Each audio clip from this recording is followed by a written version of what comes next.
Hola a todos, mi nombre es Evelyn Dubey González Méndez y soy estudiante de la Universidad Cristiana Evangélica Nuevo Milenio UCEM.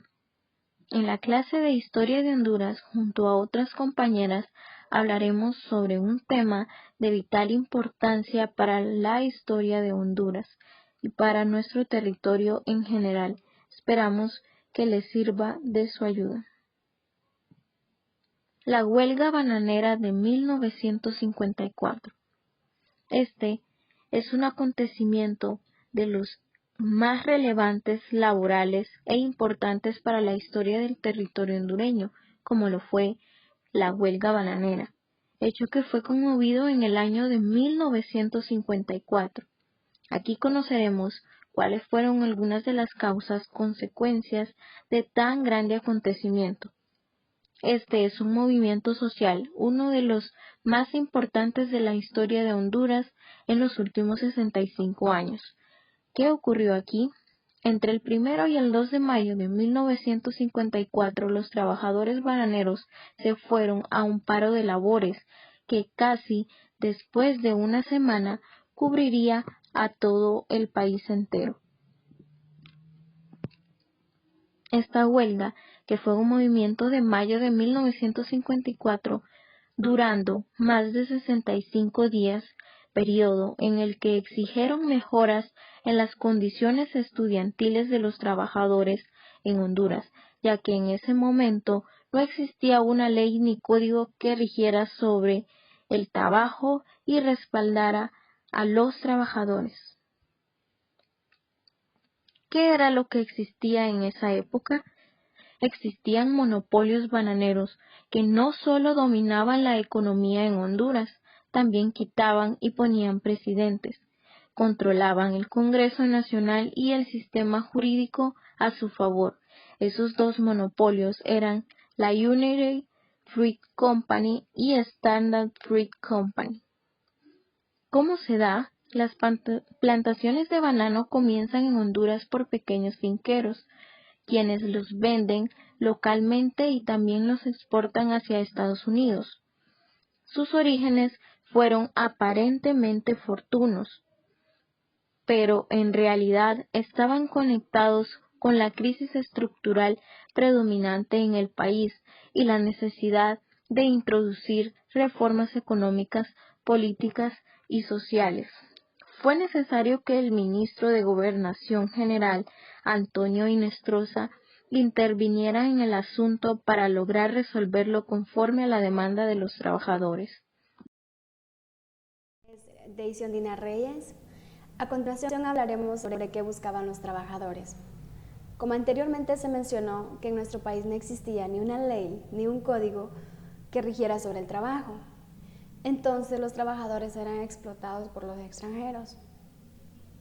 Además, las plantaciones de banano no estaban en condiciones para que los trabajadores pudieran ejercer sus labores de una forma adecuada. Sus jornadas de trabajo eran largas y pesadas.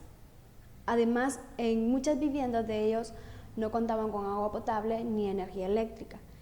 Y como ellos eran de bajos recursos económicos, pues no le quedaba de otra de que soportar la esclavitud.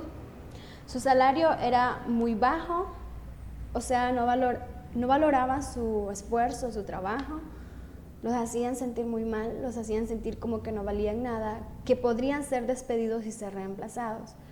Entonces ellos buscaron una forma de cómo hacer que los trabajadores pues tuvieran una mejor atención. De eso surgió la huelga de 1954. Ellos hicieron 38 peticiones durante esa huelga, de las cuales solo 8 fueron aprobadas, que son mejores salariales, regulación de horas de trabajo, tiempo de vacaciones, seguridad, salud y una compensación para los despidos, remuneraciones, pensiones y jubilaciones. Nace el comercio de los trabajadores. Las empresas nacionales compraban a los productores con el fin de aumentar el volumen de la exportación, y fue así como la producción de banano fue ganando tanta publicidad a nivel nacional como internacional. Las peleas del imperio monopolista. Anteriormente se mencionó cuáles eran los dos imperios que existían durante esa huelga de 1954. En ese tiempo, los mercados eran controlados por sus dueños y no solo dominaban la economía en nuestro país, sino que también ellos quitaban y ponían gobiernos, mantenían controlado el Congreso Nacional y el sistema jurídico, con el fin de favorecerse a ellos mismos. Pero al final eso trajo un grave conflicto que surgió una pelea entre los monopolios y sus grupos políticos. Expansión de las compañías. El banano llegó a ser una de las frutas más consumidas a nivel internacional.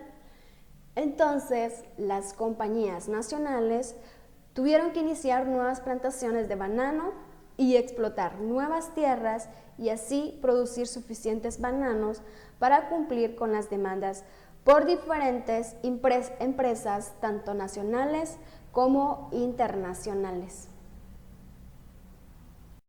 Buen día, mi nombre es Alison Rosemary Bude Juárez y yo voy a hablarles acerca de la huelga paso a paso, sus consecuencias y cuáles fueron sus logros.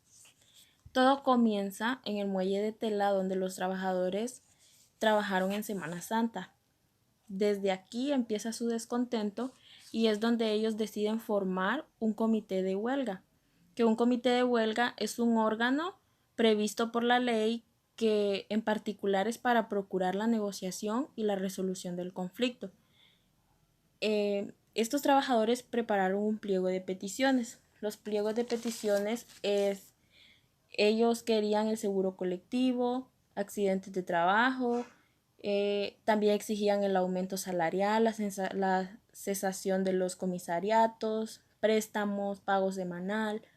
También exigían pagos por horas extra, el horario laboral de 8 horas, que es el horario en la actualidad, y también exigían la seguridad de salud. Ellos querían modernizar las relaciones. Luego, el 9 de julio, después de 69 días, terminó la huelga con la firma de un convenio sobre insignificantes concesiones a los trabajadores. Entre sus consecuencias tenemos que esto generó una gran ola de descontento en la masa de los trabajadores, generando así una gran pérdida de plantaciones bananeras. En 1954 marca el surgimiento de lo que vendría a ser una de las fuerzas sociales más importantes, el movimiento sindical organizado. El movimiento sindical organizado es un movimiento obrero que se organiza mediante sindicatos. Es una organización que reúne a trabajadores a partir del trabajo para que puedan defender sus intereses comunes. Entre los logros tenemos la jornada de 8 horas, que es la que se trabaja actualmente en ciertos ámbitos de trabajo, las horas extra, el pago de accidentes, feriados, la jornada nocturna, la jornada mixta, la cesantía, que la cesantía busca que el trabajador, una vez quede sin trabajo, tenga unos recursos que le permitan sobrevivir mientras consigue otro. Y tenemos el derecho a sindicalizarse. En conclusión, la huelga bananera nos dejó una cantidad de logros para nuestro pueblo y es gracias a todos estos trabajadores que en la actualidad gozamos de todos estos derechos y tenemos la oportunidad de que trabajemos 8 horas diarias, horas extra, pago de accidentes. Gracias a la unión de todos estos trabajadores, ahora gozamos de todos estos derechos. Gracias.